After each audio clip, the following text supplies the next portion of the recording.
Muy buenas noches para todos y para todas. Desde el Centro de Fe y Culturas, en nuestra cuarta sesión del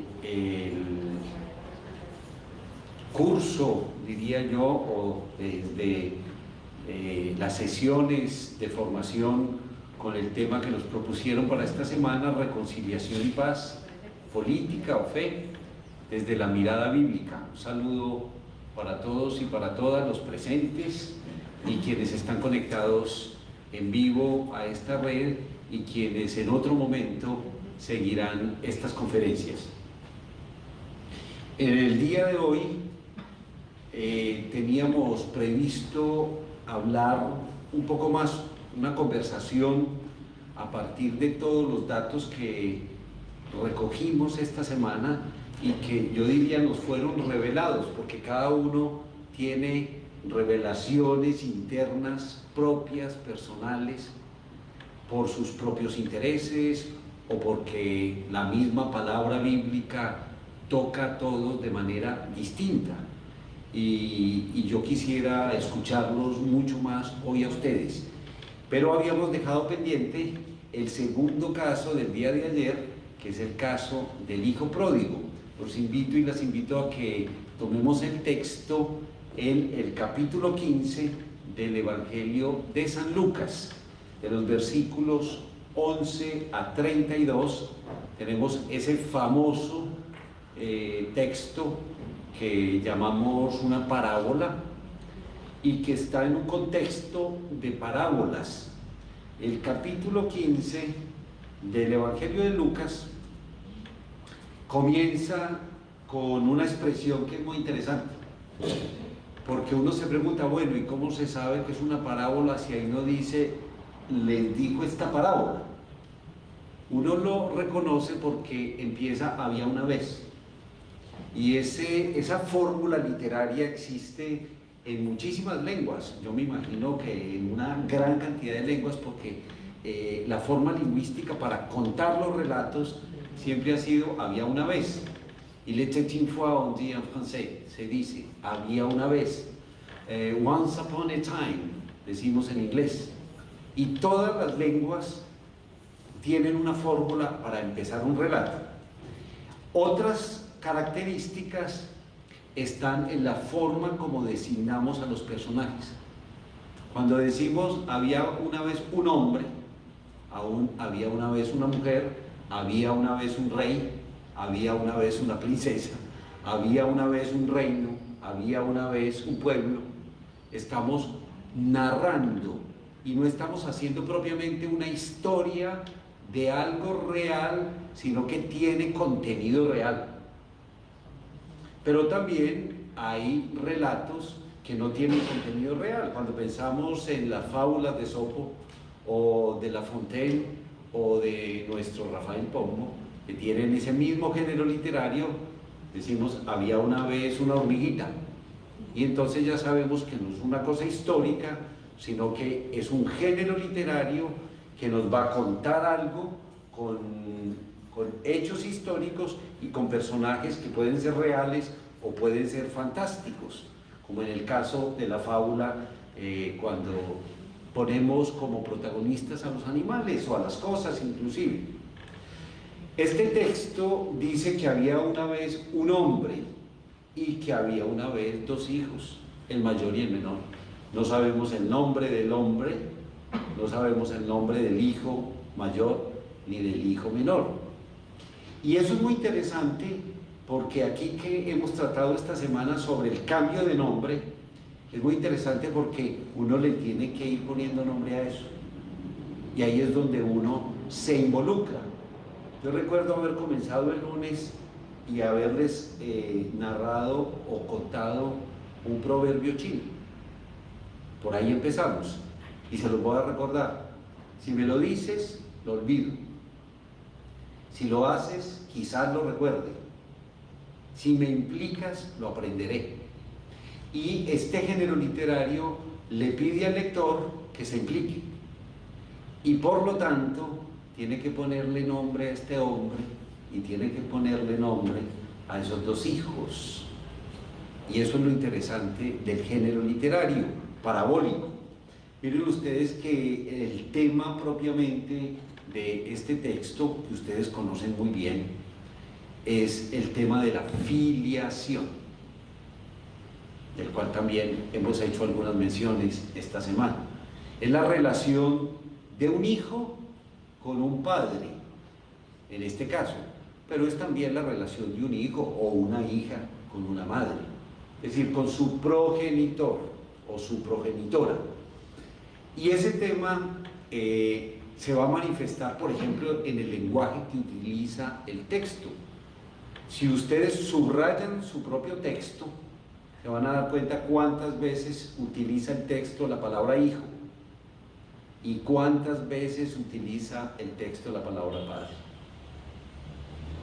Esa es una gran pista literariamente para uno saber por dónde está el tema. Y repito, como decía ayer, que no se trata de que el escritor no tuviera más lenguaje, entonces pues no tenía muchos sinónimos. ¿Por qué no dice aquí padre y allí progenitor y allí de otra manera para significar el padre? Porque lo que le interesa al redactor es que uno entienda que ese es el tema principal.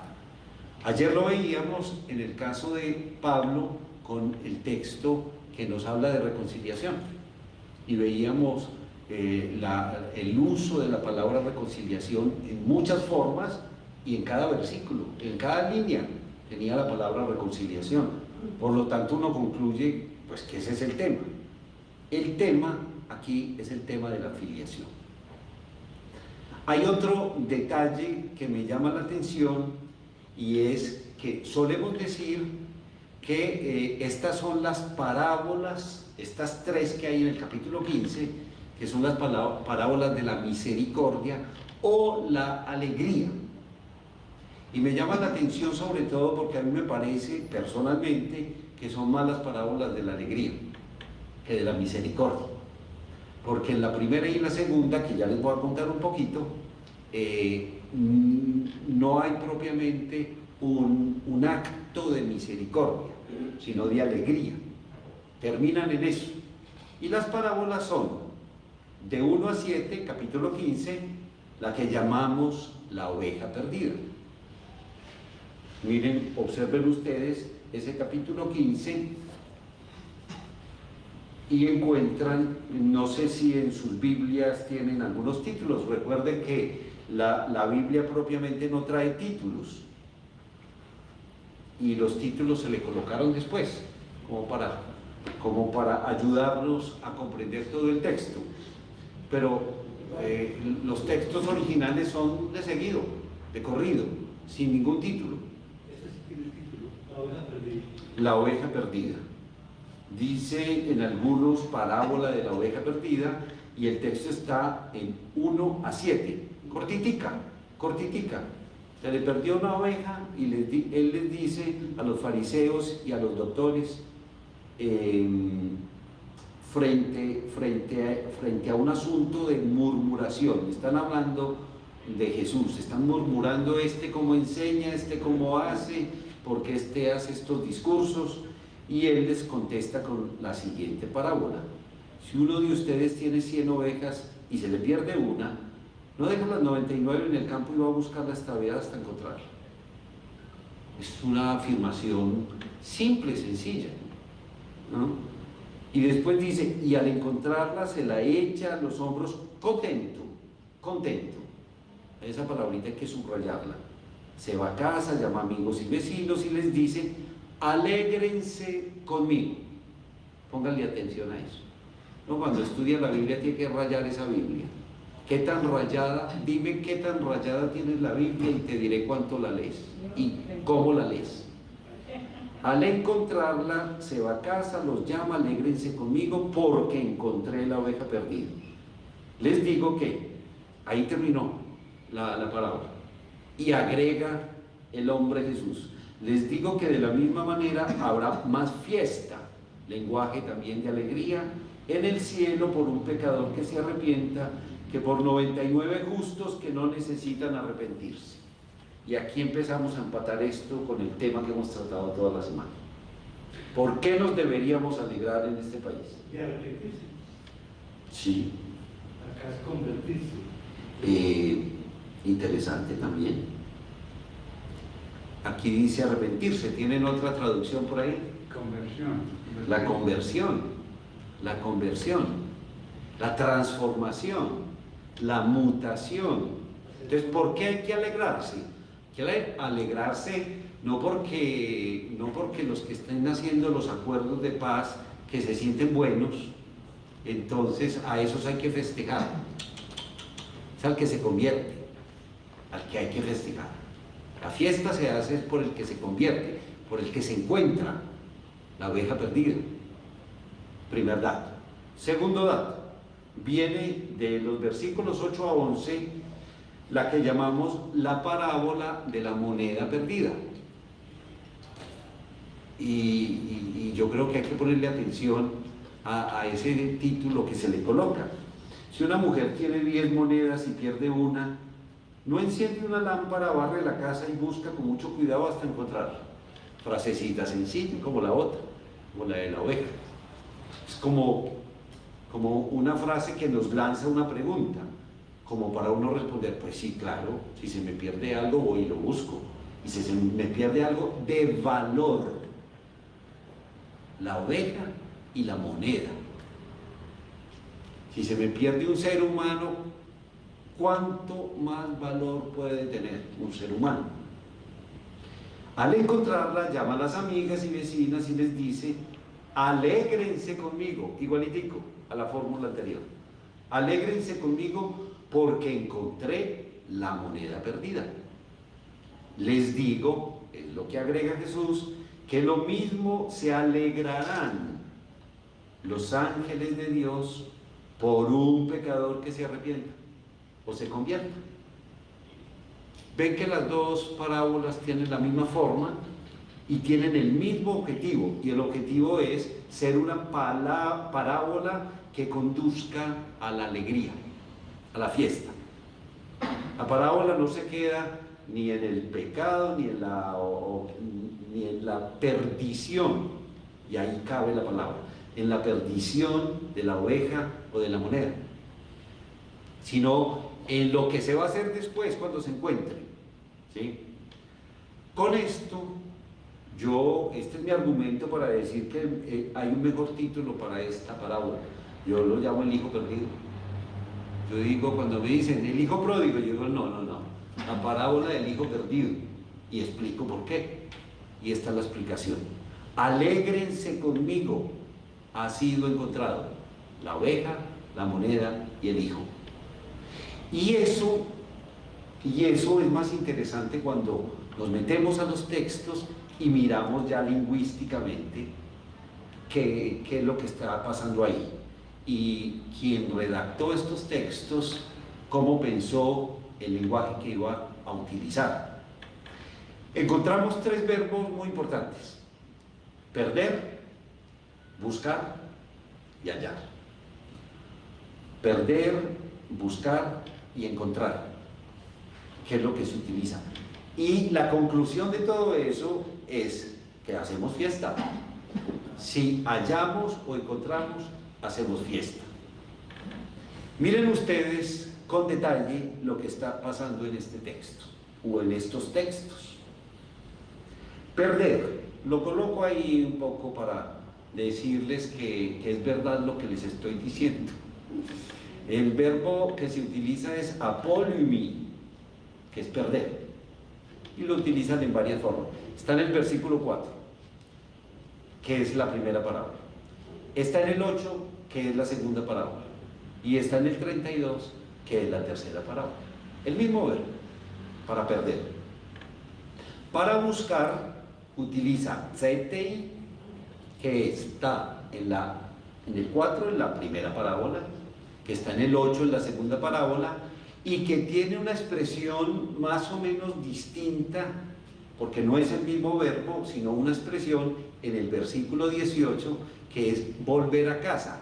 ¿Por qué? Porque el hijo que se fue no va a buscar al papá porque sabe dónde está, sino que regresa a casa y dice volver a casa de mi padre. Esa es la búsqueda del hijo y utiliza la expresión en dos ocasiones. Y el verbo hallar, que es eurisco, ¿se acuerdan de una palabra muy famosa que dice eureka? Pues ese es ese verbo. Uno dice eureka cuando encuentra algo, ¿no? El famoso aquel que encontró algo y dijo eureka, lo encontré. Ese es el verbo que utiliza el autor, eurisco. Y lo utiliza en el verso 4, primera parábola, 2 veces. En el verso 5, en el verso 6, en el verso 8, en el verso 9, 2 veces, y en los versos 24 y 32. Aquí, con este análisis, también se da uno cuenta que lo principalísimo es el eurisco, el eureka. Lo encontré la oveja, encontré la moneda, encontré al hijo. Y entonces, hagamos fiesta por eso. Queda comprendido y queda demostrado por qué son las parábolas de la alegría.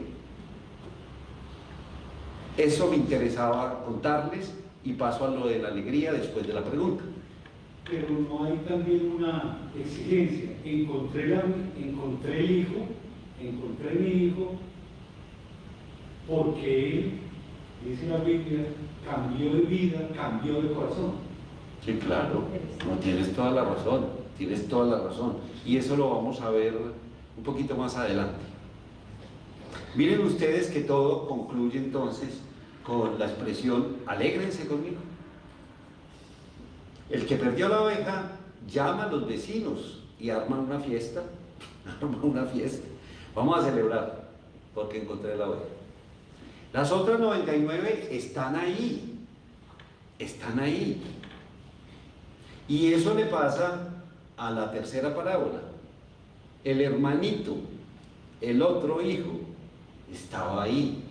Y el papá le dice, pero si tú siempre estás aquí y todo lo que yo tengo es tuyo, todo lo mío es tuyo. Yo voy a hacer una fiesta por el que se me perdió y volvió. Por ese voy a hacer una fiesta. Los dos verbos que utiliza para la alegría, fuera de todo el lenguaje de fiesta y del becerro que van a matar para que vengan todos, son sin Jairo, Jaire es alegría, por eso el nombre Jairo es alegre, y Eufraino, que es lo que utiliza la segunda parábola. Las dos primeras utilizan sin Jairo, las dos primeras, y la segunda utiliza Eufraino, pero que son sinónimos. Y con esto creo que realmente podemos concluir que estas son las 3 parábolas de la alegría, el contexto en el cual vamos a leer la parábola del hijo perdido.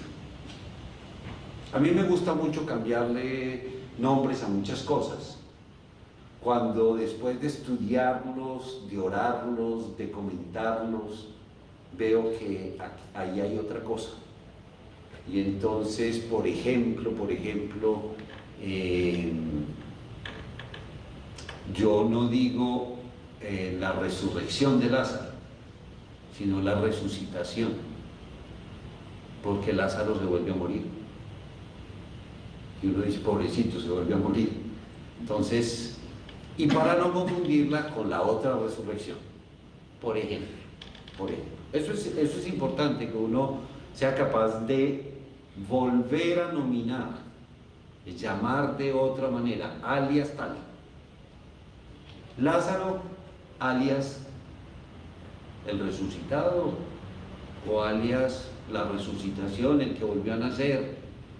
Este texto utiliza ese verbo y dice que estaba muerto y volvió a la vida. Y utiliza el verbo de la resurrección. ¿Cómo les parece a ustedes? El mismito verbo de la resurrección. Este hijo estaba muerto y ha vuelto a la vida. Vuelto a la vida, dice el texto. había que hacer fiesta porque este hermano tuyo, no dice este hijo mío, sino este hermano tuyo. ¿Qué es lo que le está diciendo el papá? Es, date cuenta de la relación que hay entre tú y ese, para que sientas de alguna manera lo mismo que yo como padre estoy sintiendo. ¿Estamos leyendo Lucas? Aquí estamos leyendo Lucas 31. Hijo, le contesta al hijo mayor, tú estás siempre conmigo y todo lo mío es tuyo. Había que hacer fiesta porque este hermano tuyo estaba muerto y ha revivido. Se resucitó. Se había perdido y ha sido encontrado. Con eso, literariamente, se cerró el ciclo de las 3 parábolas, que había empezado con la oveja perdida. Interesante que traduzcan hermano y no hijo. Interesante que dice hermano. Esa traducción, porque Jerusalén dice hijo.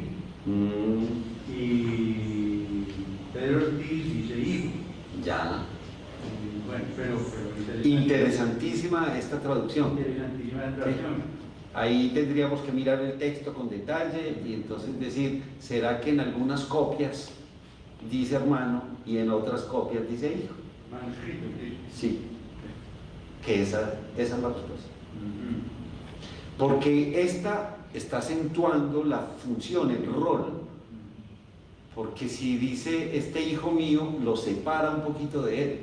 En cambio, esa expresión de este hermano tuyo es, ¿te sientes hermano de él o no te sientes hermano? Si no nos sentimos hermanos, ¿se acuerdan lo de el amor mutuo? Si no nos sentimos hermanos, es desigual. Y es como un llamado al hermano mayor para que entienda lo que está pasando ahí. Esta es una bella representación de James-Jacques Joseph Tison. No sé de qué año, pero me parece muy impresionante. Sobre todo porque, como les dije desde el primer día, nosotros solemos idealizar mucho los textos. Y entonces ponemos a Moisés como un muñequito y a David con la corona de una vez y sentado. En cambio, si logramos ver en esos personajes a personajes nuestros, por eso hay que nominarlos, podemos entender más, nos implicamos más en la historia, porque eso sigue pasando.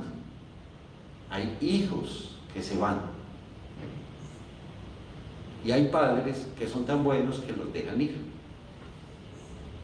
y que son capaces inclusive de entregarles, como este que pide la herencia, y de darles algo para que se vayan y para que vuelvan, pero que son tan buenos, que son capaces, que los esperan siempre y los reciben como este padre de esta parábola, cuando quiera volver. Y ahí está el papá o la mamá, siempre esperando. Y en este país tenemos miles de casos, no solamente porque se quisieron ir, sino porque se los llevaron también, porque los desaparecieron también. Están perdidos. 82.000.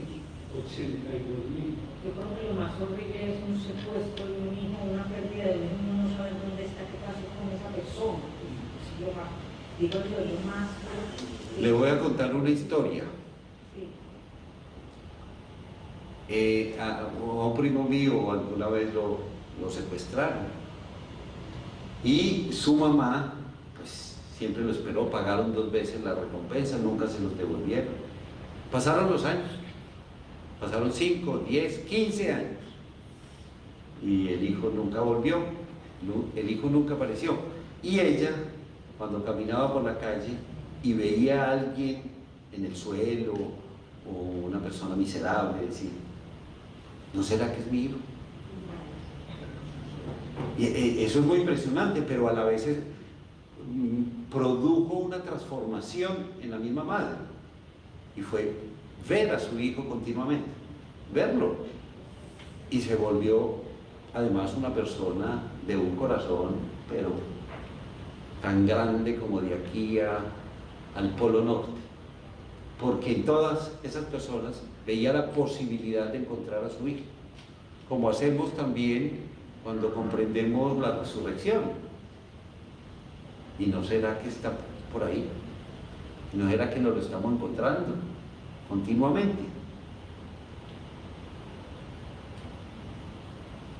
Famosa representación de Murillo, donde aparecen todos estos personajes. Está listo el becerro para la fiesta. Entonces aparece, no olvida, quien está pintando, el artista, ha comprendido el texto. Los artistas no son meramente pintores, son teólogos también. Y si no lo eran, se asesoraban de un teólogo para que les dijera qué no podía faltar en esa imagen. Y aquí tenemos la fiesta lista, los trajes listos, y tenemos y al hermano. La expresión de la cara, la expresión, aquí qué está pasando, y esto por qué, ¿no? La expresión del padre, la expresión del hijo, de rodillas, sucio, harapiento. Murillo, uno no muy conocido, Pompeo Batoni, solamente centrado en el encuentro entre el padre y el hijo. Un padre protegiéndolo, cubriéndolo con su manto. Que hay una exégesis centrada en ese momento. El más famoso de todos creo yo que sea este, que es de Rembrandt. El padre, y recuerdo mucho que hay un libro de Nobel sobre el hijo pródigo, en donde hace el análisis de esta pintura y habla de dos manos distintas, una mano masculina y una mano femenina. El padre-madre, y el hermano. ¿Qué está pasando aquí? ¿Qué está pasando?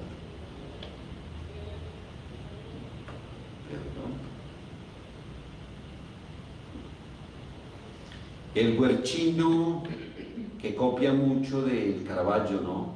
Uno la ve y dice, es un Caravaggio, por la luz. Y que trabajan básicamente el tema de la luz, dónde se centra la luz, en el que llegan y en el cambio de las ropas, en la transformación, no en el hijo perdido, sino en el hijo hallado, y en el hijo que recupera su identidad, vuelve a tener su propio nombre, y en su padre, que está pendiente de los vestidos para vestirlo, de cómo lo visto, cómo lo engalano, si lo encontré de nuevo.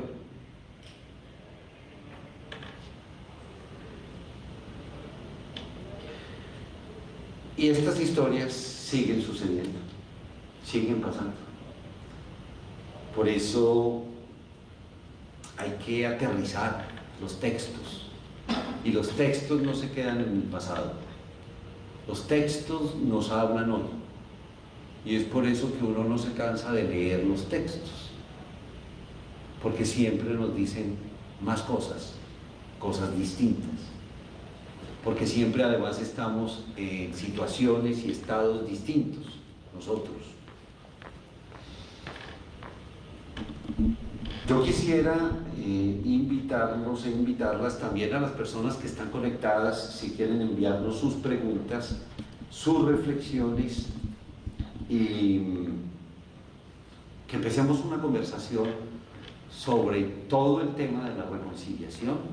Recuerden ustedes que fue para nosotros importante preguntarnos al principio si reconciliación va con paz, si política va con fe y reconciliación y paz, si estos 4 conceptos lograron llenarse un poco en estos 4 días con el breve acercamiento a unos pocos textos, a personajes como Moisés, que tendríamos otros capítulos para contar lo que se sigue, la misión que cumplen y cómo quedan en el imaginario de esos pueblos que nos transmitieron estas historias.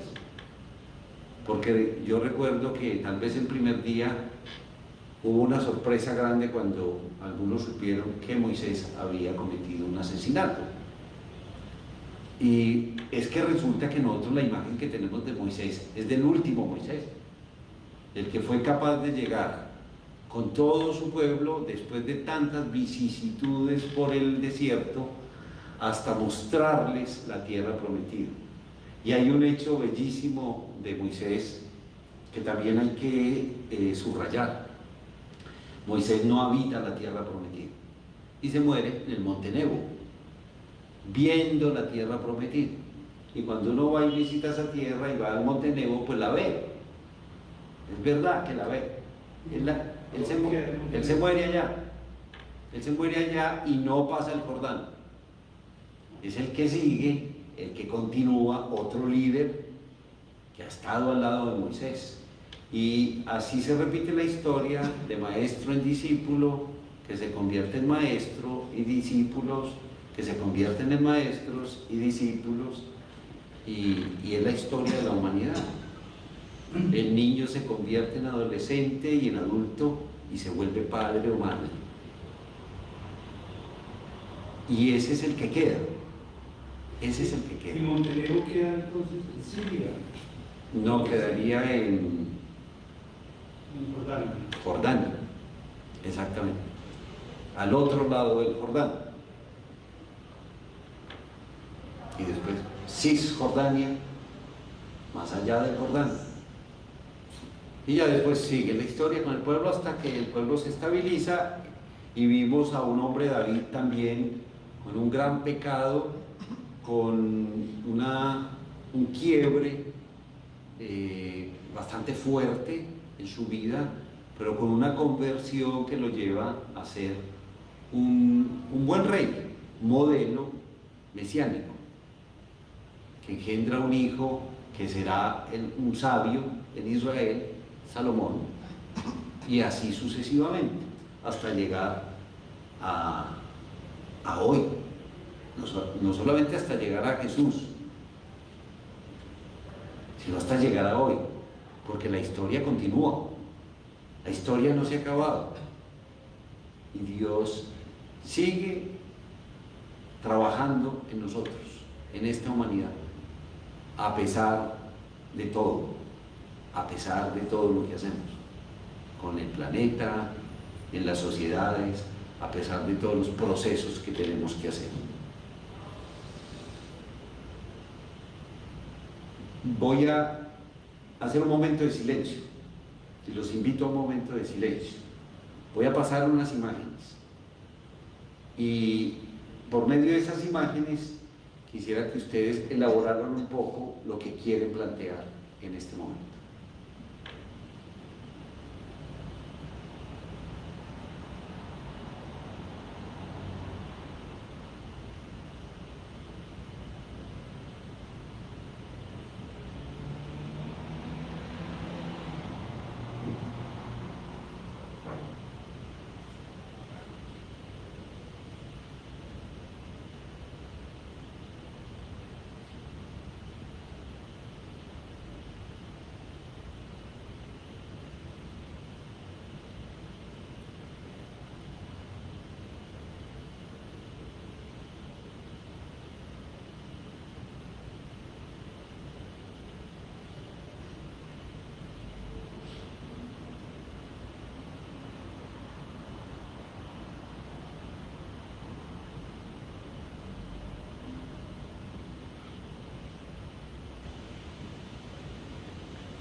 Me detengo en esta para hacer una reflexión.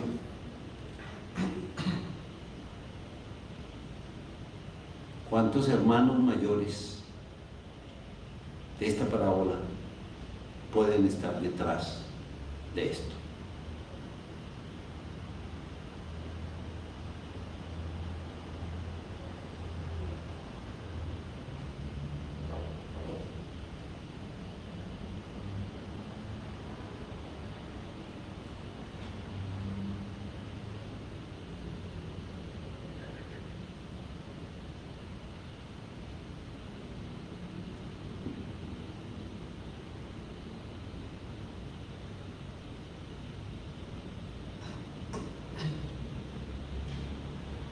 ¿Por qué rechazar el reencuentro?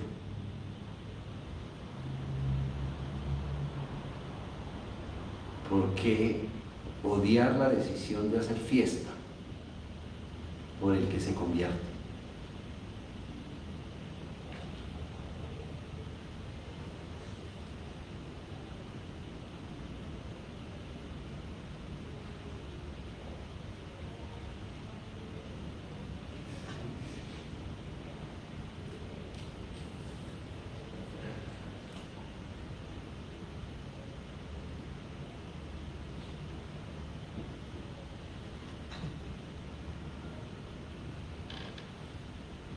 Acuerdos, tratados, final de la guerra,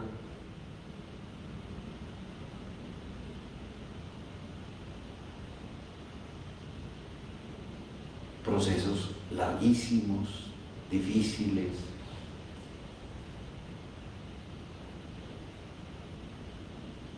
individuales, familiares, colectivos, nacionales e internacionales.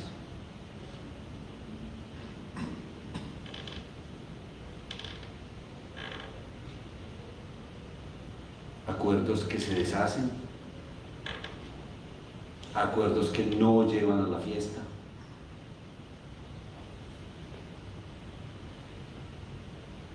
Sudáfrica, Irlanda, Oriente Medio, final de la Primera Guerra Mundial en Bucarest.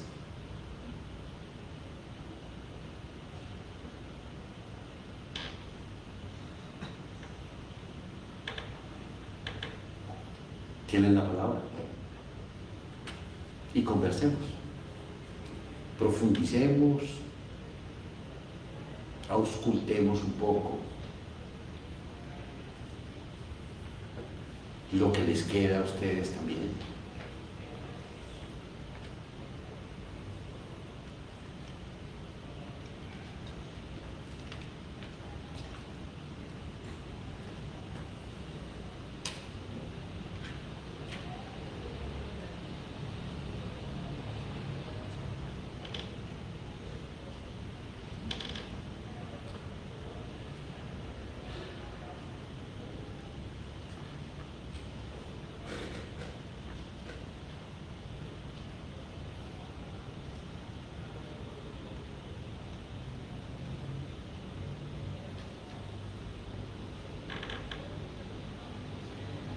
Yo pienso que así como en la Biblia pasaron tantas cosas, hubo reconciliación, hubo pecado, hubo tantas cosas, pues en este momento actual también se está dando esos mismos acontecimientos muy semejantes a estos.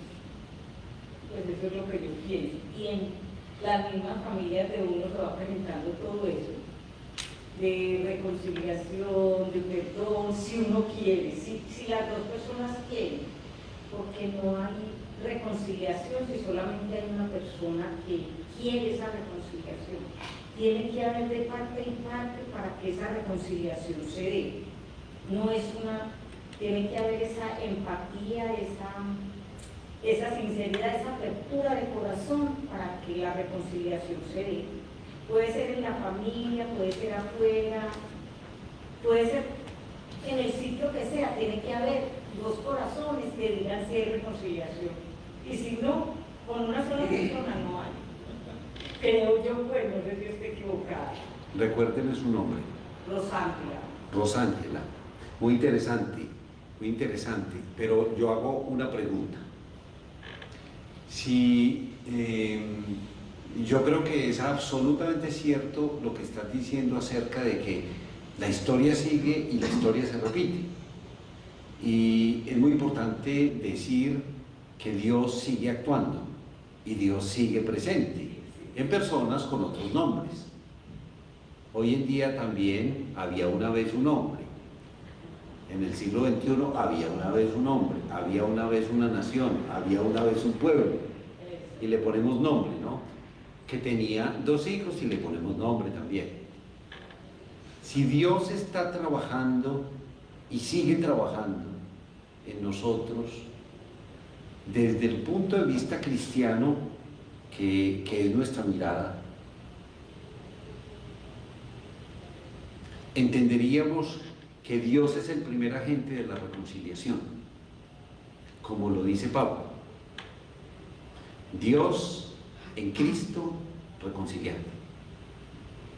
Y si hay una persona que quiere y que vive su propia reconciliación, no podríamos decir que hay que dejar que Dios trabaje ahí también. Y que en muchísimos casos se reconcilian unos y no otros, y no todos al mismo tiempo. Esto lo digo porque anotábamos al inicio, en la primera sesión, lo que nos recordaba este alemán que nos visitó y nos dijo: ustedes están empeñados en que todo el mundo se tiene que perdonar. No se empeñen en eso. Procuren la reconciliación, procuren vivir en paz, aunque no se perdonen. ¿Cómo lo ves? Sí, muy real, porque eso puede pasar en muchas partes. Vivir, se perdonó, pero se vive en paz, pero no se ha perdonado, o una de las 2 personas no ha perdonado. O ha perdonado, pero no se presenta pues como si hubiera perdonado. ¿Cuál sería el requisito para sentir que se ha perdonado? Según lo que vimos esta semana en el concepto de reconciliación cristiana.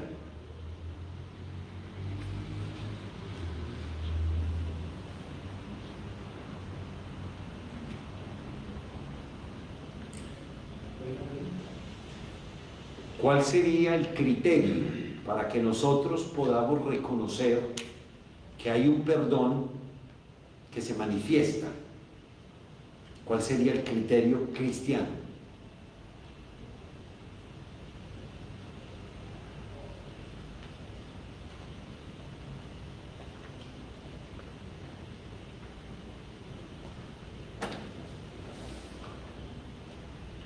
Ayer veíamos un concepto interesante de la transformación, como cree Pablo que es la reconciliación, una transformación. Y veíamos el ejemplo de la metamorfosis. ¿Cuál sería el criterio?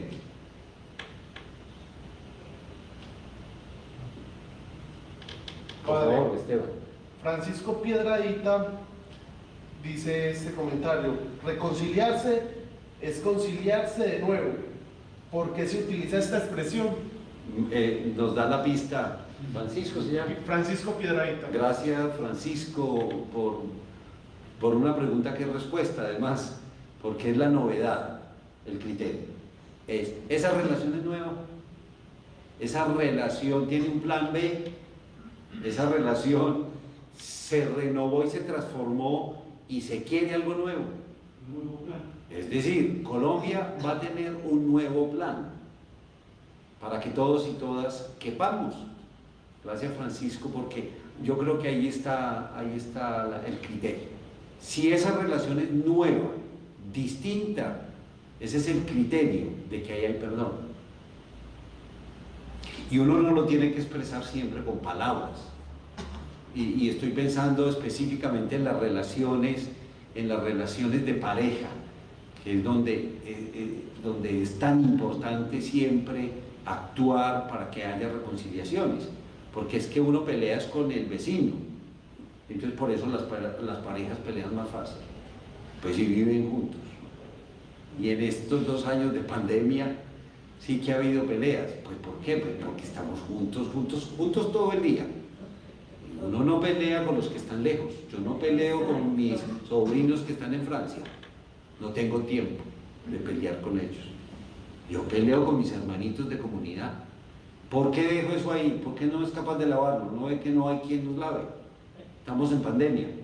Entonces peleo con el de al lado, con el que tengo al lado. Y yo creo que eso, viéndolo hondamente, seriamente, nos dice algo. Necesitamos esos criterios. ¿Cómo vamos a cambiar? Eso se tiene que ver en el restablecimiento de las relaciones, pero de justicia, relaciones justas.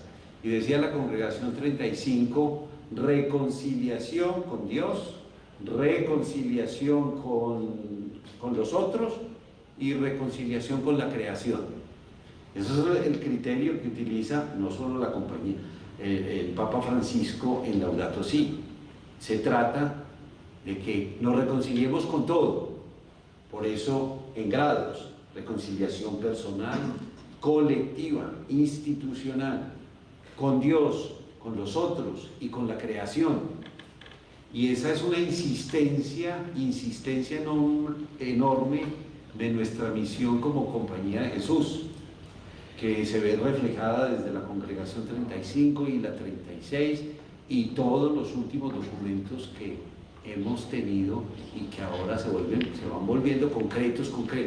Cómo nuestras obras están trabajando por la paz a través de la reconciliación. ¿Y a través de qué tipo de reconciliación? La reconciliación cristiana. Es que ahí hay un plus, y yo creo que esta semana lo hemos puesto de manifiesto, que yo puedo hacer procesos de reconciliación sin que sea una reconciliación cristiana, y lo tengo que hacer, porque todos no somos cristianos, y yo no le puedo exigir a todos que sean cristianos. Puede haber reconciliación entre personas religiosas de distintas religiones. Claro que tiene que haber una reconciliación también. Y como dice María Ángela, se necesitan dos ahí, no solamente el uno perdonando. Yo puedo perdonar, pero si la otra persona no logra hacer ese proceso, eso queda desigual. Yo me libero, me vuelvo una persona nueva.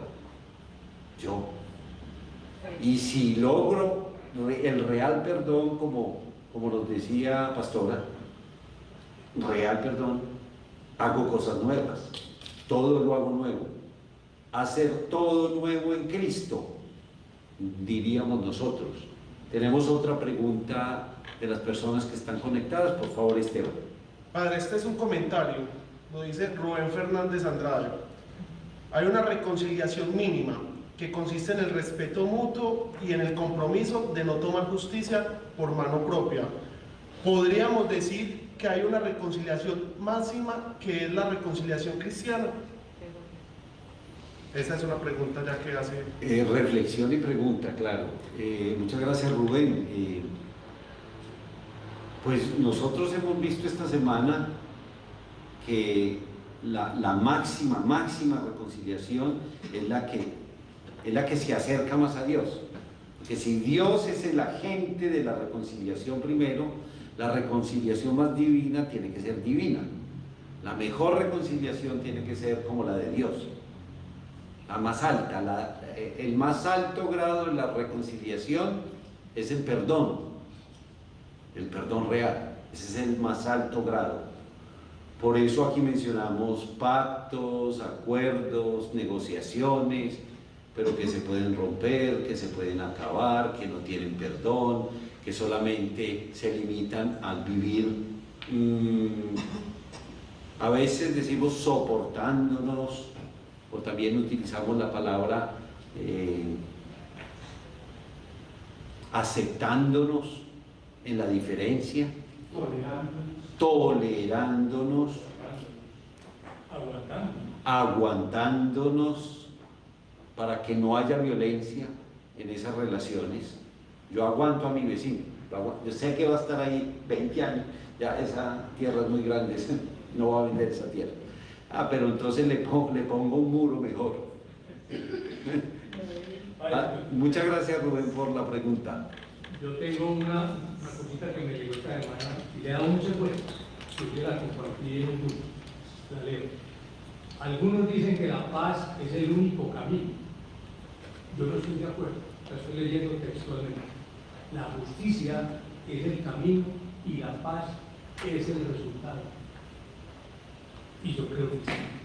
Es que si lo uno no se da lo otro, me parece. Te recuerdo. Es un pensamiento que recuerdo que es primero, pues en este caso, o la paz o la justicia, o al revés. ¿Usted recuerda cómo definimos nosotros la paz? Cuando en el primer día analicé un poco el título y dije, quiero que nos ubiquemos el contexto. Si decimos reconciliación, ¿qué es eso? Si decimos paz, ¿qué es eso? Si decimos política, ¿qué es eso? Y si decimos fe, ¿qué es eso? ¿Recuerda qué dijimos sobre la paz? No. ¿Alguien recuerda? No, mira. Me parece muy bien que miremos los apuntes. Una actividad humana. Es la política. La política. ¿Y la paz? ¿Qué es? Es un estado. Un estado. O sea que tú tienes razón, yo estoy de acuerdo contigo, en que si la paz es un estado, es fruto de algo, fruto.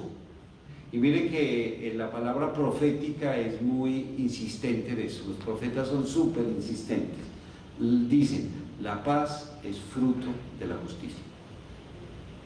Por eso hay acciones que conducen a la paz, que conducen a la paz. Entonces uno hace muchas acciones y en ese sentido la reconciliación es una acción que conduce a la paz. ¿Se logra la paz con la reconciliación? Claro. Podríamos decir, yo creo que nosotros apenas estamos como en un proceso de reconciliación. Padre, hay un horizonte entre lo que usted ve, conoce, analiza, escucha. Estos días decían los 5 hermanos, esto le va a durar mucho tiempo. Creo que Pacho, tú también lo decís, esto pasará generaciones y aquí la paz la vamos a ver, pero muy desdibujada en mucho tiempo. Esto sí es posible. A mí me parece que es como un utópico, yo digo con todo el corazón. Pues pensar en una paz que se pueda dar con todos estos elementos de fraternidad, de acercamiento, de perdón de corazón, porque es que hacer la paz o perdonar para mañana volver a dar el pum pum, vamos a llegar a una cosa que no tiene sentido, ¿sí? Y vamos a ir como en el territorio de los ángeles. Pero si miramos el desarrollo de la historia humana y los estados, no los países, el estado en el que se encuentran muchos países después de muchos procesos, uno dice, esto es posible, para los seres humanos es posible. Y hemos tenido largos tiempos de guerra, pero hemos tenido largos tiempos de paz. Ya antiguamente, por allá en el tiempo de Jesús, se hablaba de la Pax Romana, ¿no? Que duró mucho tiempo porque no hubo grandes conflictos de guerra, de enfrentamientos, y sin embargo todavía era muy difícil creer que todo el mundo vivía en paz, porque no estaban centrados en la justicia, Yo creo que hoy en día hay mucha más sensibilidad a creer que la paz es un estado fruto de la justicia, es restablecer relaciones justas con Dios, justas con el otro y justas con la creación. Una insistencia como la del Papa Francisco en Laudato Si es restablezcamos las relaciones justas con la creación. A ver si alcanzamos un estado de paz mundial. sí, uno dice, bueno, utópico no es. Utópico no es porque se puede conseguir, porque es real. No nos estamos imaginando una cosa que no pueda ser verdad, que no pueda ser realizable. Eso es realizable, pero que se demora, se demora. Que se demora, se demora. Y que nosotros la vayamos a ver, pues que no. Sí, tal vez no, tal vez la ven las próximas generaciones. Puede ser que ustedes a los hijos de sus hijos les puedan decir, no, esto aquí fue terrible el siglo XIX. No, esto aquí ha sido terrible desde cuando somos nación. ¿Se acuerdan que les dije? Eso del paraíso es un mito. Y no hablo del paraíso terrenal. Pero creer que volver a la situación anterior es el objetivo, eso es un mito. ¿A qué situación anterior? Está antes de los años 40. Perdón.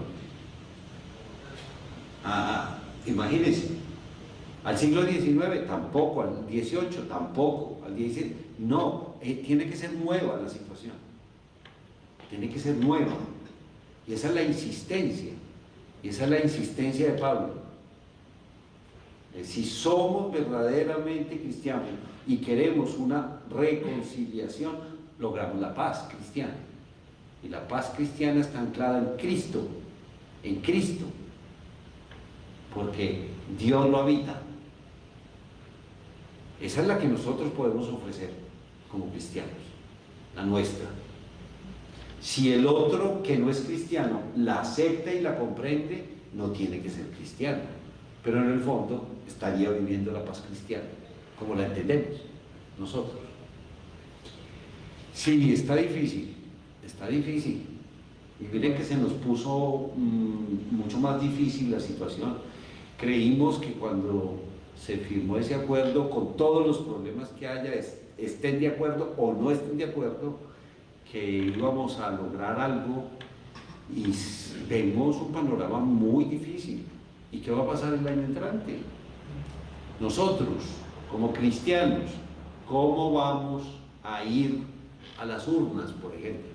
Es una pregunta cristiana, política, que nos exige la fe. ¿Cómo vamos a ir? Y no se trata de decir, entonces, que como cristianos vamos a proclamar un nombre. No. Eso nunca ha sido bueno. Nunca ha sido bueno, y en este país tenemos ejemplos de eso. Una iglesia dividida, diciendo voten sí o voten no. Y ustedes preguntaban, bueno, y entonces los cristianos tendrían que decir sí o no. El cristiano tiene criterios hondos, serios, y tiene que formarse en esos criterios para decidir sobre esos criterios. Y si el criterio cristiano es la justicia, pues le apuntamos a eso, a la justicia. Conversando un poco con Gabriel Ignacio sobre este asunto, tal vez quisieras conversar sobre eso. No, hay muchas cosas que me gustaría hacer eco a lo que hemos hablado. Bueno, pues digamos desde el lunes para acá, la primera percepción que me pareció interesante es la reconciliación tiene grado, porque, y digámoslo así, ahora que hemos hablado de la reconciliación cristiana, yo no tendría duda en decir que es una expresión máxima de reconciliación, precisamente porque Dios en la experiencia cristiana te habita de tal manera, o eres habitado de tal manera por el amor de Dios, que te rescata de tus odios, de tus rencores, de tus distancias con tus enemigos, y obras como el Padre Celestial es perfecto, que ama a justos y a injustos. Entonces, digámoslo así, si tú ¿entiendes? Que la reconciliación cristiana es el máximo, justamente porque Dios a todos justificó, a todos perdonó.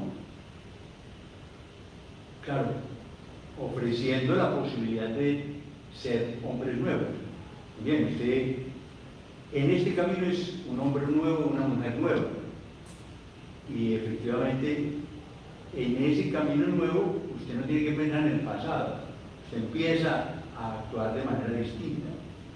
Entonces, si la reconciliación cristiana es una expresión máxima de la reconciliación cristiana, pienso yo, no puede prescindir de la reconciliación, de los grados que se necesitan en la reconciliación social. Y la reconciliación social, según lo veíamos nosotros mismos, y tú citaste los textos del Evangelio, pues ve y ponte en pacto con el que es tu enemigo antes de que los dos vayan al juez. Entra tú en pacto con él. Entonces, digamos, hasta ahí no se necesita fe, hasta ahí no se necesita meter a Dios. Tú y yo, sin meter a Dios, entramos en pacto, acordamos, tú vives allá, yo vivo acá, no nos agredimos, tú corres tu camino, yo corro el mío, como tú mismo nos pusiste el caso de Abraham y de su sobrino Esaú. De Abraham y su sobrino, tú coges a la izquierda y yo cojo a la derecha y habitamos este país, pero no nos conflictamos, porque nuestros siervos y nuestros administradores y nuestros ganados están peleando entre ellos. No hagamos la guerra, usted se va para allá, yo para acá. Entonces, digamos, hay un pacto que permite que ambos se desarrollen. Lo mismo de la reconciliación social. Ahí, digamos, que ahí para adelante se puede llegar, pienso yo, a extremos máximos, como la reconciliación que incluye el perdón, que incluye el creer que el otro es capaz de tener una vida distinta a las agresiones que me hizo. Pienso yo, por eso pues pienso que hay diversos grados, o que podría haber diversos grados. Incluso la reconciliación cristiana cree que el victimario es capaz de cambiar. Pues es el caso que tú nos presentaste de Moisés, el caso, o sea, el creyente cree que es capaz de cambiar por sí mismo, pues porque Dios le ayuda, pero también el que lo acompaña o el que ve en él otra persona siendo creyente, dice, este es capaz de cambiar, entonces acepto que pueda tener una nueva vida.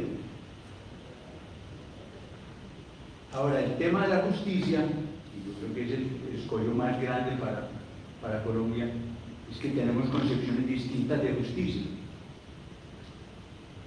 Porque pienso yo que justamente parte del conflicto surgió por las percepciones distintas de justicia. Mientras unos consideran que el Estado es injusto, otros consideran que quienes se insurgieron fueron injustos. Lo que pasa es que aquí, digámoslo, ¿quién en este país es justo para imponerle al otro la justicia? De alguna manera, unos u otros, pienso yo, unos u otros, en una forma o en otra, todos estamos contaminados por la injusticia colectiva en la que hemos vivido desde nuestra historia pasada. Desde la colonia o desde que llegaron a América, lo que quieras, o desde los pueblos, lo que quieras, desde atrás. Todos estamos de alguna manera contaminados porque culturalmente hemos ido asumiendo formas de injusticia unos contra otros. Entonces, en ese sentido, yo creo que la reconciliación que nos llevará a la paz requerirá que tengamos grandes concertaciones grupales y nacionales que solo se harán en la medida en que tengamos diálogos, conversaciones largas, respetos amplios para poder escuchar lo que el otro piensa, para poder discutir, para poder llegar a consensos comunes. Pero mientras eso no se dé, difícilmente llegamos a una reconciliación social. Si en esos diálogos participamos con la perspectiva, o participamos con una perspectiva cristiana de la reconciliación, quizás tengamos más capacidad para unir confianza en el otro, confianza en lo que el otro te dice, o también para unir justicia y misericordia, porque desde la perspectiva cristiana también habría que incluir ese otro elemento, porque no siempre la justicia es capaz de reconocer todas las circunstancias que rodearon a esa persona para actuar de una determinada manera. Bueno, yo fui muy largo en este rollo, pero creo que hay una serie de elementos que están ahí, que nos hacen muy difícil juzgar hoy a una persona por crímenes cometidos a lo largo de estos 50 años, sabiendo que también desde la institucionalidad se cometieron crímenes, que es un problema, es gravísimo, pero también que estas personas que cometieron atrocidades de un lado o del otro fueron rodeados, nutridos, educados o estimulados en situaciones que nunca les permitieron una conciencia clara de sus deberes y responsabilidades éticas. Bueno, y pienso yo que la cosa se hace muy compleja, pero que el único camino para caminar hacia la paz sería esa posibilidad de un diálogo sereno, tranquilo, largo, de muchos sectores, o de lo contrario difícilmente siempre tendremos un grupo que se insurge en armas y que amenaza al resto de la colectividad, sea o por la delincuencia porque está excluido, también en un país como el que tenemos, con 20 y tantos millones de personas excluidas de la economía, de la educación, de la salud, la cosa no es tan fácil. Hay una serie de carencias grupales, sociales, que empujan a la gente a buscar la manera de conseguir los medios de vida o sus espacios para asegurar el futuro. Entonces, por eso la cosa me parece compleja. Y aquí acabas de tocar un tema y lo hemos estado tratando, que es el tema de la justicia. Tú dices conceptos distintos de justicia. Ahora nos preguntamos nosotros como cristianos cuál es nuestro concepto de justicia y me acordé de este texto bellísimo de Isaías que dice, lo voy a leer: ¿cómo se ha prostituido la ciudad fiel? Imaginando como un estado de paz donde todos tienen posibilidades, donde hay justicia, donde la gente se entiende. ¿Cómo se ha prostituido la ciudad fiel? Antes, llena de derecho, morada de justicia. Ahora no hay más que criminales. Tu plata se ha vuelto basura. Tu vino está aguado. Tus jefes son bandidos, socios de ladrones, todos amigos de sobornos.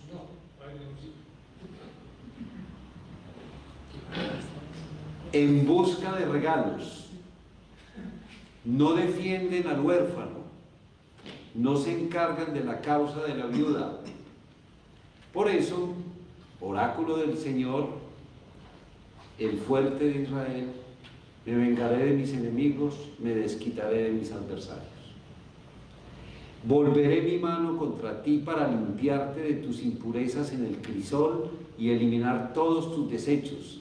Te daré jueces como los antiguos, es decir, los que hacen justicia. Consejeros como los de antes. Entonces te llamarás ciudad justa, ciudad fiel. La utopía, el deseo del cambio, de la transformación.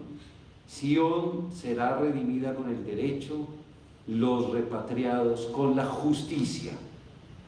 Vendrá la ruina para rebeldes y pecadores juntos. Los que abandonan al Señor perecerán. ¿Ese es Isaías qué? Isaías 1. Es el primer Isaías. Así empieza Isaías. Y eso está muy viejo, eso. ¿De hace cuántos siglos es eso? Y tiene vigencia. ¿Así? Yo estaba hablando ya. ¿Eh? Yo me estaba refiriendo a alguien en particular. Isaías, cuando uno lee los profetas, uno dice, esta gente definitivamente está mirando el corazón humano, y está buscando la transformación, la está buscando. ¿Y por qué los profetas están centrados en el asunto de la justicia? Porque es eso lo que produce la paz.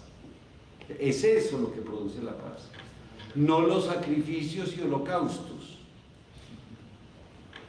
que son muy bonitos. Pero los sacrificios y holocaustos deberían llegar después. Entonces sería justicia. Busquen primero el reino de Dios y toda su justicia. Lo demás llega por añadidura. Entonces, si después de buscar la justicia, lograr la justicia, alcanzamos un estado de paz, en estado de paz celebramos. Pero así no. Ustedes se imaginan un domingo de estos, pues no me lo imagino, pero un domingo de estos, todos los sacerdotes saliendo de las iglesias diciendo, aquí no se celebra hoy, hasta que no nos reconciliemos. Eso sería un escándalo. ¿Qué sería? Pues para la mitad de los católicos, un escándalo. No, pues, ¿cómo así? Estos padres, ¿qué les pasó? Entonces son locos. Los profetas son locos. Nos recordamos de... Exacto, recuerdas al doctor Gabriel Hidalgo cuando visitó en 1966 en su práctica profesional Buenaventura y se encontró con Monseñor Gerardo Valencia, y era 24 de diciembre, día de la celebración, y estaban cerradas las iglesias. Y entonces fue donde él y le dijo, ¿cómo no vamos a celebrar la misa de gala? Y Monseñor Valencia Cano le respondió como usted acaba de decir, no vamos a celebrar, no tenemos motivos para celebrar, debemos trabajar primero para mejorar las condiciones de esta ciudad, de este pueblo en ese momento. Luisa, y yo también, María Victoria, ¿recuerdas que estábamos en esa conferencia? Claro, y los profetas lo que hacen son signos realmente para mostrarle, especialmente a los gobernantes, que así no se puede. Entonces aquí, pues nosotros a veces estamos muy acomodados en nuestra propia iglesia, en nuestra propia fe. Y digo, no ellos, nosotros. Todo está tranquilo. Estamos tranquilos. ¿Se hacen muchas cosas? Sí, se hacen muchas cosas, claro que sí. No hay que desconocer todo el trabajo intenso que hacen organizaciones, un centro como este, que hace la iglesia, que hace la compañía, muchos obispos, muchos laicos, laicas, que están aquí y allá, que acompañan las comunidades. Miles de personas están haciendo muchas cosas. Pero yo digo que nos falta contundencia. Y claro, desde el discurso lo podemos decir y resulta fácil, pero ¿vamos a ser capaces de hacer algo o no? Quisiera mirar. Entonces, tienen la palabra y luego. No, que estos 4 días maravillosos que hemos tenido este encuentro en la perspectiva de la reconciliación, desde un contexto cristiano y en el recorrido de la mirada cristiana, la mirada bíblica como perspectiva, sí se me movieron como elementos. Nosotros, desde el Centro de Fe y Culturas, yo en lo personal, siempre he mantenido como el discurso y la acción en términos de la construcción de la paz y la reconciliación, en ese orden. Y hoy llegamos a este momento, repito, desde el contexto civil, que podría ser más beneficioso y más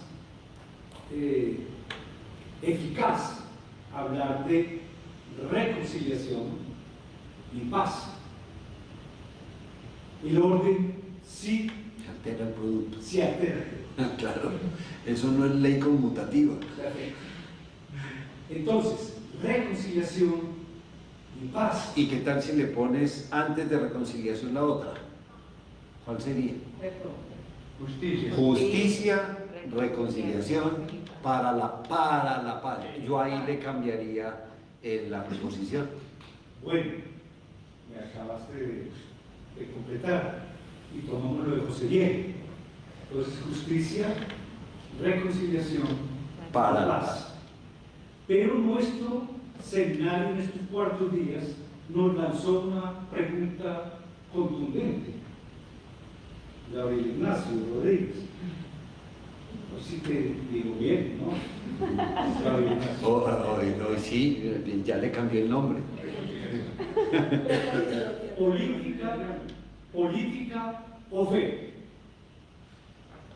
Y entonces cuando iniciamos nuestro trabajo, nuestra reflexión, definimos que la política es la acción humana y la fe es la creencia. Por tanto, nosotros como cristianos sí tendríamos la perspectiva de ponernos en movimiento, ponernos en actividad, por tanto, en política. Pero esa política y esa actividad, ese movimiento, me gusta más esa expresión, iluminados por la fe cristiana, nosotros como creyentes. Porque nosotros también a lo largo de estos 4 días, nosotros los legos e ignorantes, en términos de la perspectiva y mirada bíblica y entonces de la historia bíblica, hoy hablaba con mi mamá diciéndole que yo no sabía que David era más o menos un desgraciado. Y tampoco, claro, se asustó. ¿Cómo así que desgraciado? Explícame. Entonces le dije lo de saber, pero eso lo vine a aprender acá.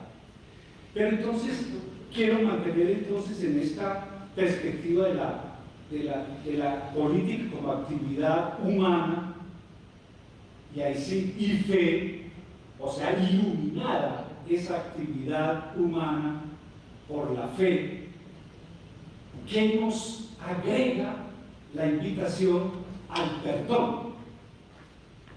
Y ahí sí entonces completamos justicia, reconciliación, paz y perdón.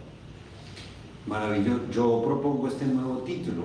Estamos terminando el curso, pero es reconciliación para la paz, política y fe. Y voy a terminar con una cuña. El próximo 9 de noviembre, en este lugar, Centro de Fe y Culturas, precisamente vamos a trabajar un seminario sobre las responsabilidades políticas de los creyentes en el seminario de religión y política. Gabriel Ignacio nos dejó Guillermo la vara bastante alta, porque vamos a continuar con este tema, política y fe. Bueno, espero poder acompañarlos ese día, aunque sea desde otro lugar del mundo. yo creo que hay muchas cosas muy interesantes. A mí me parece muy interesante la reflexión que ustedes como equipo de trabajo que animan todo el trabajo de este centro puedan tener esta oportunidad para formarnos. Pues porque yo le decía a Gabriel Ignacio, es que cuando uno prepara un curso, uno se forma, uno tiene que estudiar. El que yo no vine aquí a decir lo que he aprendido en 59 años, sino que le toca a uno sentarse a estudiar también. Primero la realidad, aterrizaditos en la realidad, una mirada bíblica no desde un sentimiento fideísta de tan bonito Moisés, tan bonito David, tan bonito todo lo que hacen, cuando se abrazan, no. Sí, muy bonito Moisés, pero bonito, bello, grande, lo que hace después, eso es lo grande, eso es lo grande. Entonces, me parece muy importante, muy interesante. Gabriel Ignacio, habías pedido la palabra. No, yo simplemente quería decir tal vez tres cosas. La primera, la reconciliación en Colombia, o en el país, o la reconciliación que debemos de buscar como nación, dio un pasito, que fue acordar con uno de los grupos armados unos términos en los cuales se lograra que ese grupo se integrara a la vida civil, pero quedaron otros grupos por fuera. Eso no quiere decir, eso es un paso hacia una reconciliación nacional y total. Me parece que es importante resaltar la importancia de ese paso, pero también tener conciencia que faltaron otros grupos, pero también que si se hizo ese pacto con ese grupo, es necesario ganar una gran parte de la opinión pública que se siente incómoda con ese primer paso que se dio. Que eso también es parte de la reconciliación que necesitamos. Que la reconciliación no es solamente la firma de un documento, sino que la reconciliación también, porque la firma de ese documento solamente traza, hace un pacto de cómo vamos a construir o cómo vamos a integrar ese grupo a la vida civil. Pero hace falta que una gran parte de la opinión pública entienda el valor de ese pacto. Habría que ayudar a que ese sector de la opinión pública que no entendió ese primer paso o que considera que ese primer paso no se debió haber dado, hay que ayudarle a ese sector a entender por qué ese paso es esencial y fundamental, sabiendo que nos faltan muchos otros pasos porque hay más grupos por fuera. Entonces, digamos, eso era lo primero que yo quisiera decir. Así como ya se dieron otros pasos, imperfectos o menos perfectos que lo de ahora, porque lo de ahora el Pacho de Rú lo llamó la paz imperfecta, pero antes hubo también otro proceso que se llamó justicia y paz, que también estaba lleno de imperfecciones. Y los analistas de hoy dicen, era tan imperfecto que si bien los paramilitares se desmovilizaron, eso tiene cantidad de imperfecciones. Pero bueno, ahí eso también fue un pasito, si es que se considera un paso. Y yo creo que sí hay que valorarlo. Y este segundo paso, con este otro grupo, también hay que valorarlo sabiendo que nos faltan un gran paso con la sociedad civil y unos múltiples pasos con el resto del grupo. Eso es lo primero. Lo segundo, yo creo que la reconciliación en la que estamos esforzándonos todos ahora como nación, cuando se dice que esa reconciliación incluye verdad, porque está en proceso, la reconciliación es un proceso, estamos poniéndonos de acuerdo sobre qué fue lo que pasó, ¿quiénes tuvieron responsabilidad? Entonces, hay justicia, pero no la justicia de siempre, sino otra transicional, para que no todo sea simplemente perdonado o banalizado, que las atrocidades no sean simplemente perdonadas y banalizadas, sino que se dé la posibilidad de una reparación, que sería una manifestación también de la buena voluntad de quienes entran o de quienes han sido declarados culpables. Entonces, esa reconciliación incluye pasos que yo creo que no hay que despreciar. Digámonos la verdad, establezcamos qué responsabilidades hay, justicia, reparemos a quienes han sido víctimas o a quienes han sufrido en esta parte, todo eso con el fin de que no se repita y podamos llegar a la paz.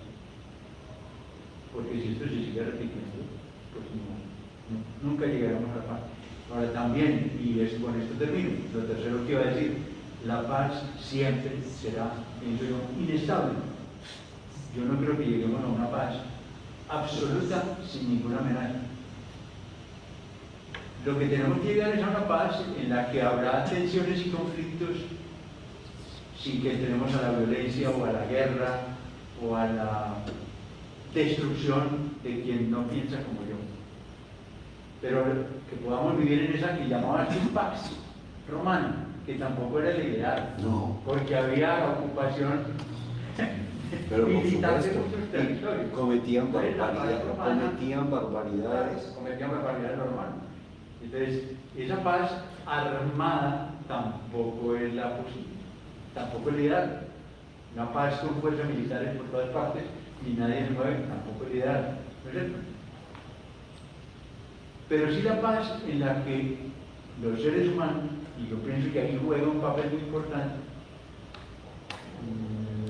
la conciencia cristiana de la reconciliación y la experiencia creyente, muy importante que los creyentes jueguen un rol importante para la paz en la medida en que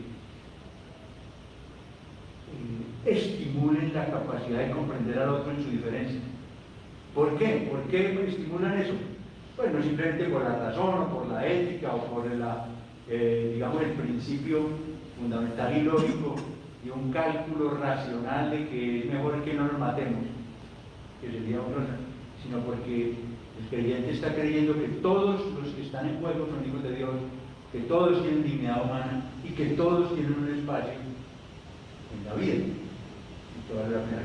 Yo sí creo que la paz ganaría mucho si los creyentes, si los que tenemos fe, jugamos un rol de aceptación del otro, de animar a la aceptación de la diferencia y incluso a la capacidad de la misericordia, porque yo creo que muchos tienen miedo de los procesos de verdad, justicia y reparación, justamente porque sienten que aquí lo que se viene es un castigo muy fuerte. Pero entonces la misericordia tampoco puede ser impunidad. Bueno, creo que es un tema como para conversar y para medir hasta dónde llega uno y hasta dónde no.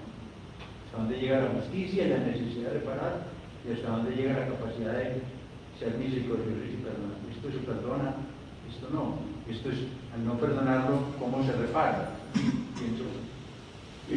Volviendo sobre ese tema de la posibilidad, ¿cuál es la condición de posibilidad para que no sea solo utopía? Y puede que el ejemplo sea manido, pero si uno ve países como Canadá, países como Suecia, países que viven en una estabilidad social, no solamente económica, estabilidad social, porque hay educación, porque hay salud para todos, porque hay empleo, pero bien remunerado, porque hay garantías para quien trabaja. No quiere decir que esos países no tengan, porque hay educación, ¿ah? Porque hay educación. Entonces, sí, entonces centrarnos en el trabajo por la justicia, yo creo que es de las cosas más importantes, de las más importantes. Y para eso nos vamos a demorar mucho. Ahí es donde uno ve que eso de la noche a la mañana no se hace. ¿no? Porque no se trata de reconstruir un país como reconstruyeron, por ejemplo, Alemania después de la Segunda Guerra Mundial. La reconstruyeron y se trata de reconstruir la humanidad, una humanidad muy destrozada, muy destrozada. Cuando hablamos aquí en este país de corrupción, decimos, es que la corrupción es una cosa que está como en el corazón, metido en el corazón de todos los colombianos y colombianas. Bueno, en el ADN, sí señor, en el ADN, porque es que hay inclusive actos pequeñiticos de corrupción, pequeñiticos, nuestros, pues porque pues todo el mundo lo hace. Cuando decimos, es que tengo que hacer esta vuelta ligero, pero hay una cola, pero es que el señor, el gerente es amigo mío, pues sí, como yo estoy tan ocupado, entonces yo hago la vuelta primero. Ahí hay corrupción. Y uno dice, ¿ah, sí? Sí, claro, ahí hay corrupción. Pues porque para eso hay una fila. Y los otros que están en la fila son tan dignos como tú. Tú serás el vicerrector, o el rector, o el provincial, o el jefe, o el rector, o no sé qué. Y serás amigo del cajero. Pero ahí hay corrupción, qué pena.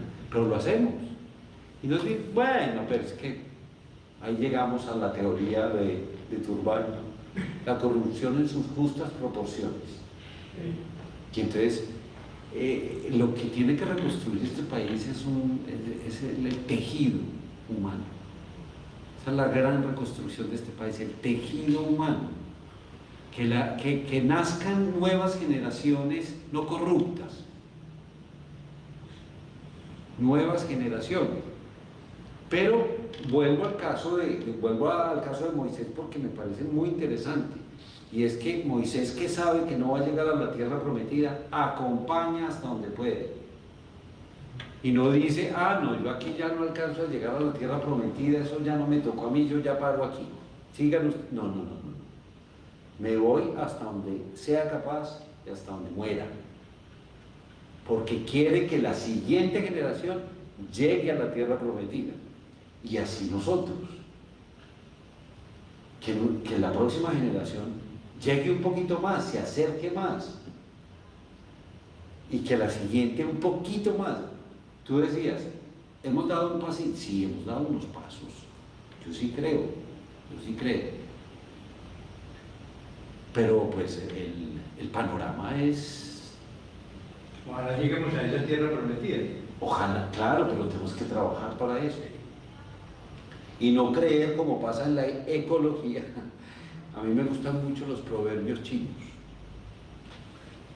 Hay un proverbio chino que dice, el mejor tiempo para sembrar un árbol fue hace 20 años. Y el segundo mejor tiempo es ahora.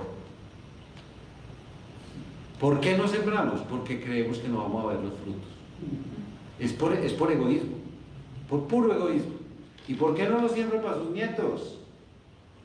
Para que le cuenten a sus nietos. Eso lo sembró su abuelo hace 40 años.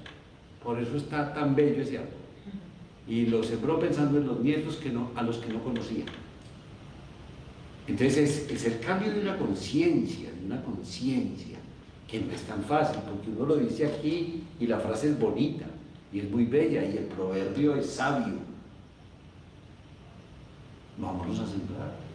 Van a sembrar mañana un arbolito. Puede que alguno se mueva a eso. Entonces es el cambio de una razón de ser nación, de ser pueblo, de ser comunidad. Y no solamente de ser iglesia, de ser nación, de muchos y muchas, de diversos, de grandes y chicos, de negros, blancos, amarillos, verdes, de regiones, de culturas, de formas de ser, de idiosincrasias, de pensamientos. Somos diversos. ¿Me puedes aceptar en mi diversidad? Ser honestos en nuestra propia diversidad. Y me puedes aceptar como soy. Y te puedo aceptar como eres. pensando distinto a mí y aún contrariamente a mí. Ese es un trabajo muy serio. Yo digo que es más fácil organizar todo lo económico, yo creo que eso es un poquito más fácil, pues puede que yo sea muy iluso, pero a mí lo que me parece más difícil es reconstruir el corazón de Colombia. Eso es lo que me parece más difícil, y más largo, y más serio, porque es un problema espiritual. Y no le estamos apuntando a eso con seriedad. Un problema espiritual, no religioso. En eso coincido con Pacho de Rú, que no cree que el problema sea religioso, sino aquí hay una crisis espiritual. Entonces nos tenemos que reconstruir. Nosotros, es que no son nosotros. Yo no me puedo creer reconstruido, ni siquiera porque estoy en la compañía de Jesús, ni siquiera porque soy religioso, ni mucho menos porque soy sacerdote. No. Miren en las que estamos, en toda la Iglesia mundial. Vean. El like es así, para todos los curas. Estamos en una debacle, en una crisis. ¿Qué vamos a hacer? Pero ¿qué vamos a hacer todos y todas?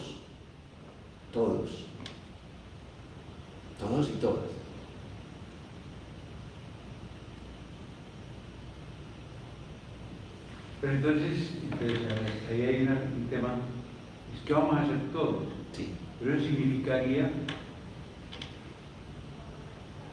que si queremos caminar hacia una situación que llamamos paz, nos toca cambiar a todos. O sea, cada uno tiene que poner un granito de arena en ese cambio.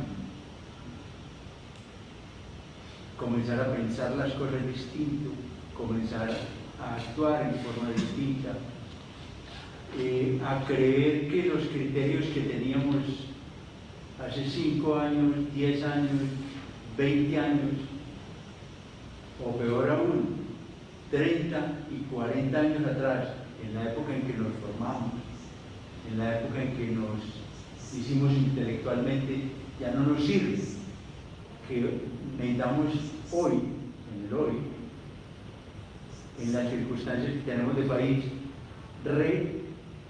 repensarnos como personas, como grupos, y en la ilusión, en la esperanza o en el anhelo de hacer un futuro de paz, todos tenemos que cambiar algo.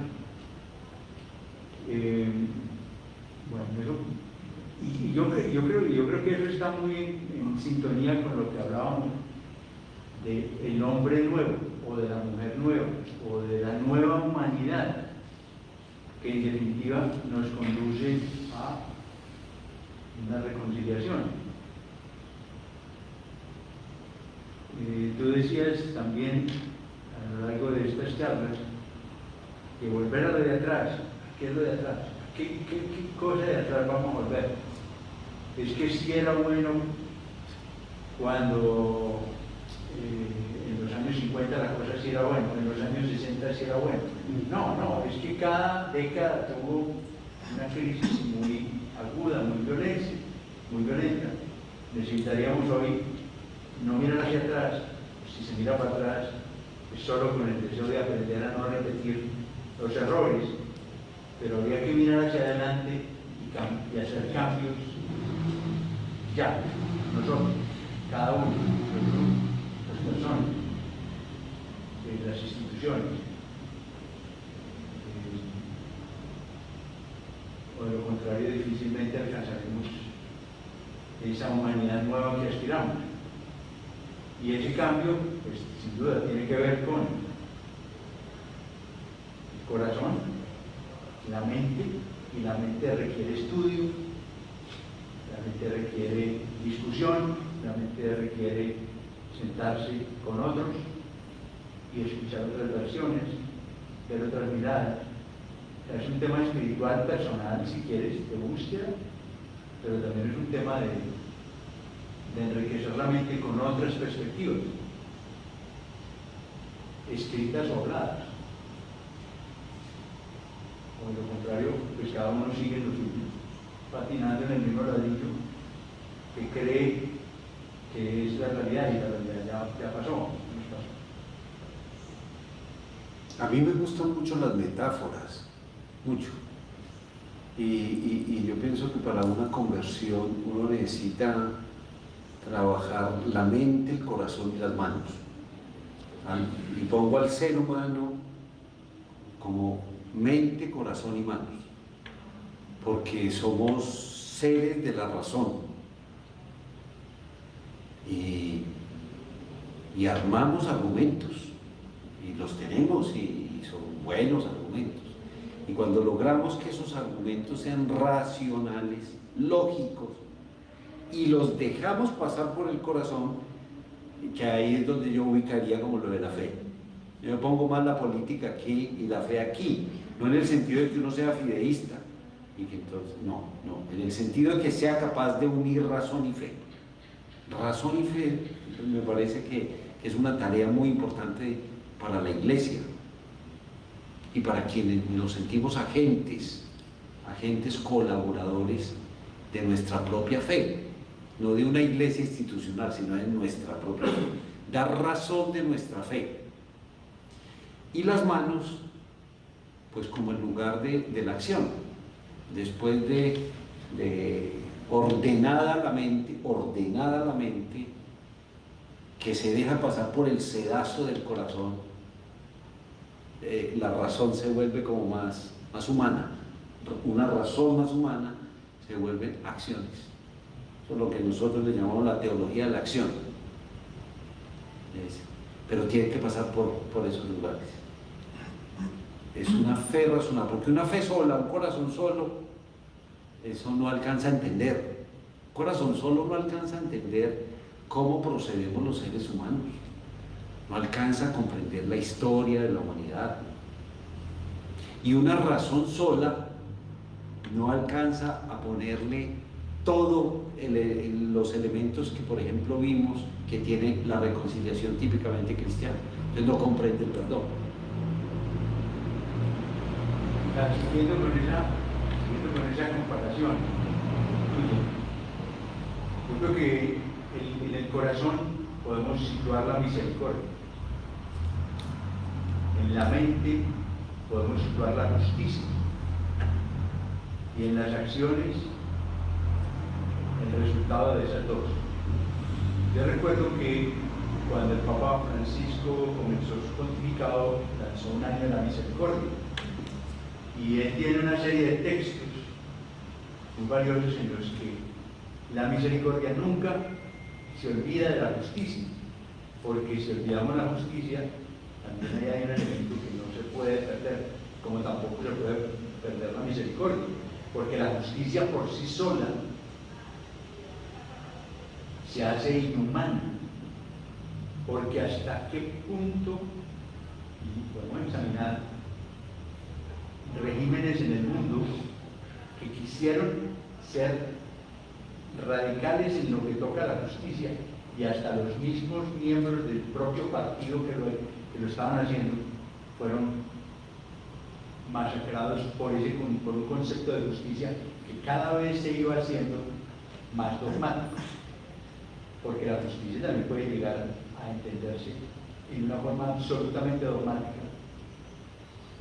Y no vamos más lejos de las grandes revoluciones que hemos tenido en los últimos 200 o 300 años, donde por el concepto a veces de justicia se ha masacrado también a muchas personas que no entendían la justicia de la misma manera y que por tal razón se convertían en cuestionamiento del régimen imperante. Entonces, yo siento que la justicia es muy valiosa, pero no suficiente para entender la complejidad y la diversidad de las situaciones humanas. Y la misericordia como tema de Francisco está al orden del día. Yo creo que ese es el tema de Francisco. No solamente el del año de la misericordia, y los textos tan bellos que ha escrito. Miren, hasta Fratelli Tutti, ustedes ya estudiaron Fratelli Tutti, hicieron cuenta de esa bellísima, yo creo que es la más grande exégesis que hay sobre el texto del Samaritano. Es la mejor que... Yo he leído muchos libros sobre exégesis bíblica, pero no he encontrado una exégesis, una explicación más bella, más fuerte, más profunda que la de Francisco Fratelli Tutti sobre ese texto. Además que tiene una valentía para hacer cosas nuevas, Francisco. Antes una encíclica estaba llena, y yo diría plagada, eso sí era plaga, plagada de textos bíblicos. ¿Quién lo leía? Nadie. Uno leía una página de una encíclica con 14 citas bíblicas que nadie leía, porque pues descontextualizadas, simplemente para decir que está tomado de allá, pero sin un contexto. Francisco se atreve a decir, no voy a utilizar sino un texto, en serio, y le dedica todo el capítulo segundo. ¿No le parece? Ese es el tema de Francisco, la misericordia. Justicia sin misericordia es ley aplicada, es lex dura sed lex.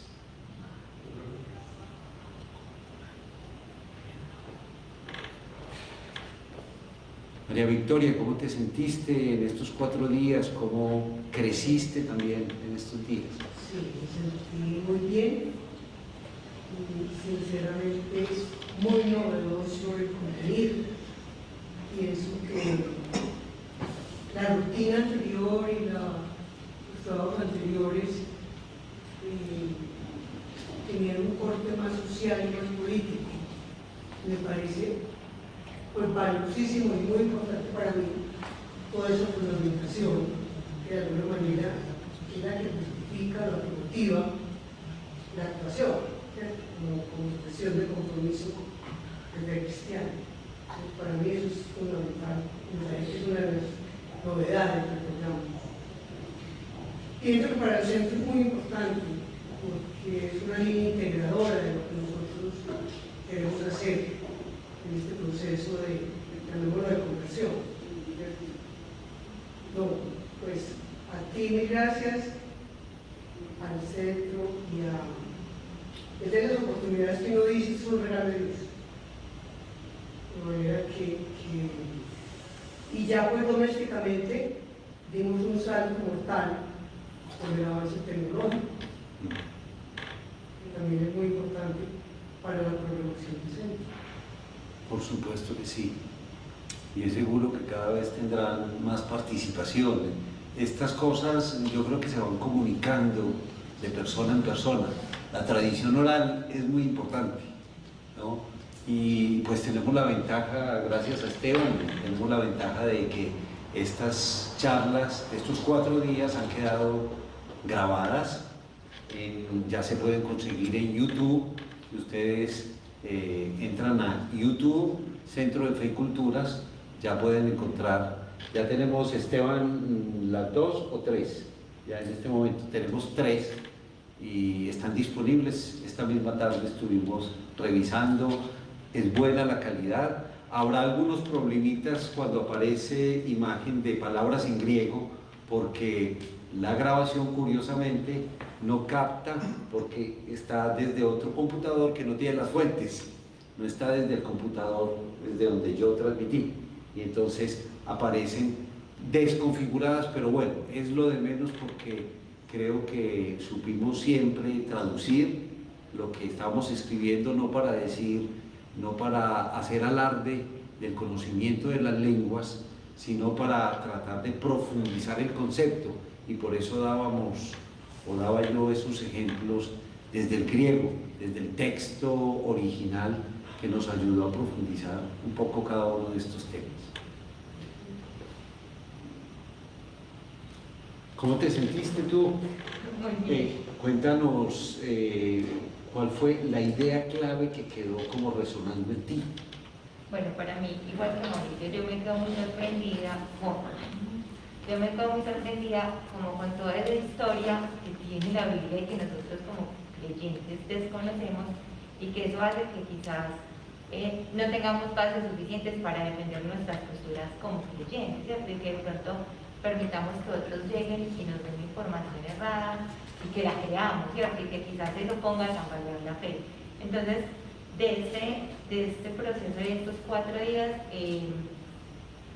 creo que es un llamado a cómo Luisa construye la paz, o sea, qué aportes hago desde lo cotidiano, desde lo natural, desde el espacio donde me muevo, para construir con el otro y quizás para hacer ese cambio espiritual que necesitamos para empezar a contribuir a un país distinto, a una sociedad distinta, poder empezar a hacer como a sembrar de una manera tal que así no sea yo quien vaya a recoger, otros se beneficien de ese proceso. Entonces, los aprendizajes son mucho para ese proceso individual de fe que llevo. Entonces, todo el desconocimiento que tenemos los católicos sobre la palabra, sobre la Biblia propiamente, entonces creo que me quedan muchos aprendizajes y muchas tareas, pues tengo muchas notas de qué consultar, cómo conectar eso con el proceso. Entonces, muchísimas gracias.